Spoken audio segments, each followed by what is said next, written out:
So I've been outside all morning working on planting some seeds for the garden this year, hoping to actually have success growing plants, uh, which I haven't been very successful in the past, to tell you the truth. I'm good. I got some blueberry bushes and some other stuff out there that I've been able to keep alive, but we're right on the edge where it just gets cold enough to kill stuff that I want to grow.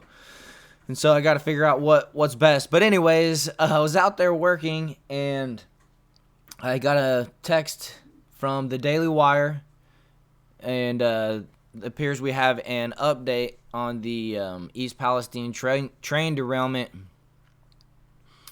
Let's check it out. I had to come inside and make a video. Saw the text, decided I had to take a break from planting and come inside. So let's check it out. New details in East Palestine train derailment revealed in fresh NTSB report. The catastrophic February 3rd train derailment in East Palestine, Ohio was caused by an overheated wheel bearing on the 23rd of 149 car rails, according to a preliminary report issued Thursday by the National Transportation Safety Board. Well, that's really funny because if you've been watching the channel, I actually showed you a video a week and a half ago. I think it was about 10 days after the derailment, but it was about the time when everybody was actually finding out about it because mainstream media tried to cover it up for a week. But that aside, I showed you a video that was from a town 20 miles away from East Palestine, Ohio, and the video showed the train going by, and you could very, very clearly see that the axle or overheated wheel bearing or whatever was more than overheated. It was sparking like crazy. It lit up the whole area. It was dark. You could hardly even see the train was going by until the car with the flaming axle, the sparking axle came by, sparking bearing, came by and lit up the whole top half of the screen. The train was going across kind of the top part. It wasn't centered in the shot. But anyways, we saw that. We knew that was the cause of the derailment simply from that video. And doing some research, we learned that it was 20 miles away and that the train was going approximately 20 miles per hour, which, most of us know that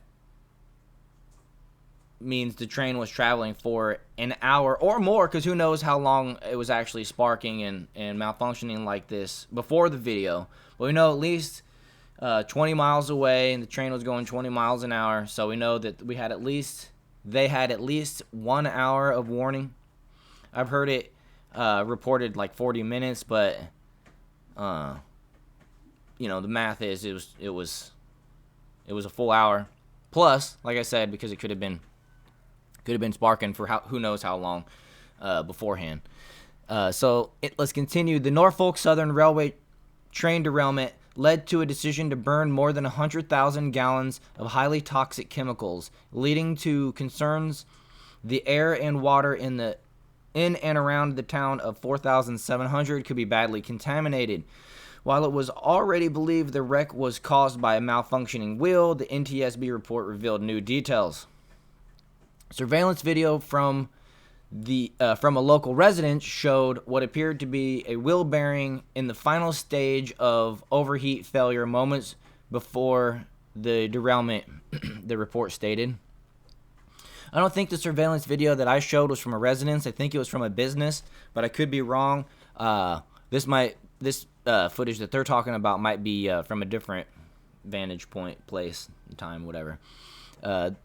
Let's see. The video footage obtained by the Pittsburgh Post-Gazette showed that the train had traveled more than 20 miles, with the, of course, because we saw it at 20 miles, with the malfunctioning rail car axle, which appeared to have been on fire or shooting sparks. It was, probably both.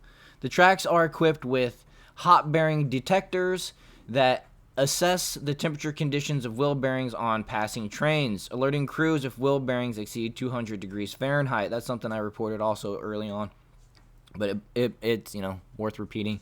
The train that derailed passed 3 sensors before it derailed. So 3 sensors.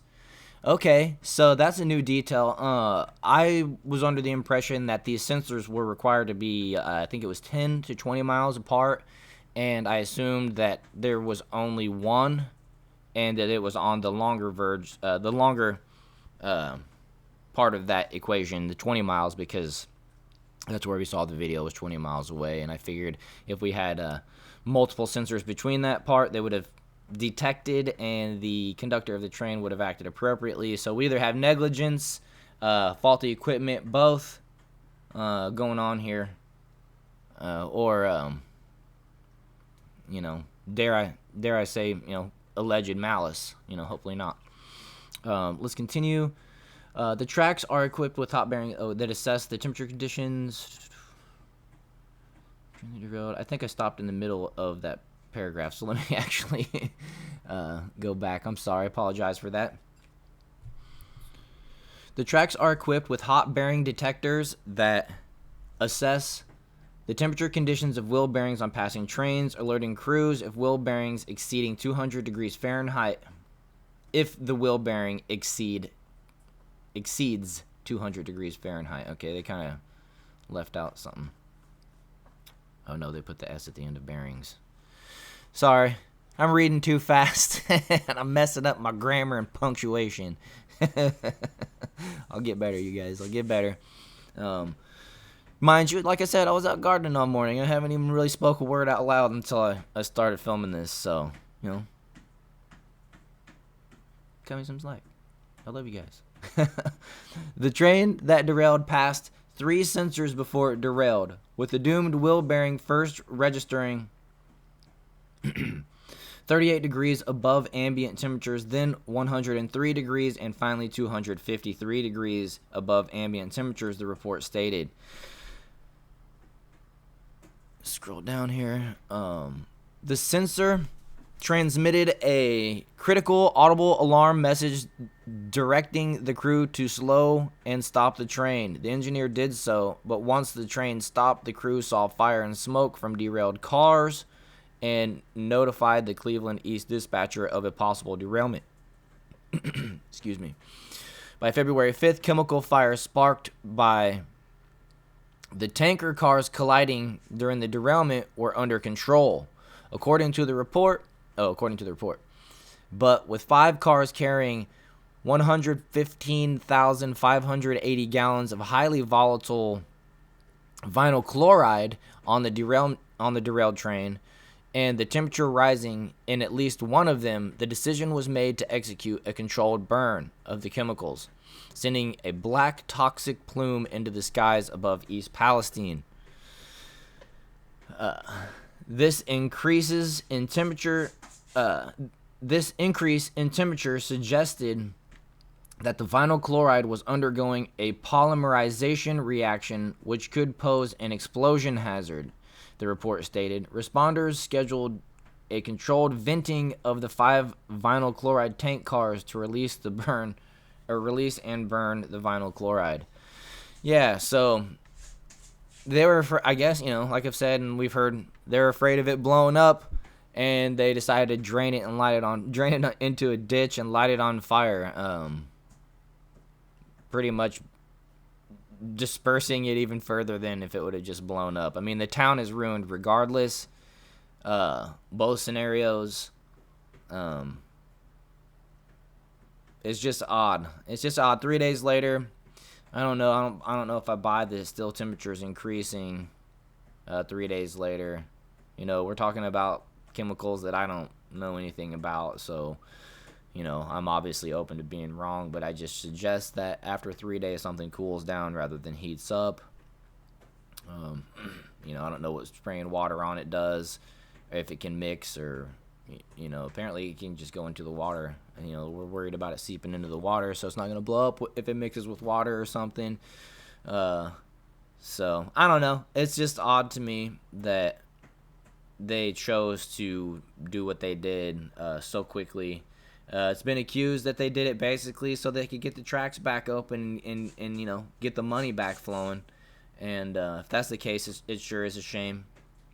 They really destroyed these folks' lives, and I've heard it suggested now by some other people, and I've suggested it already.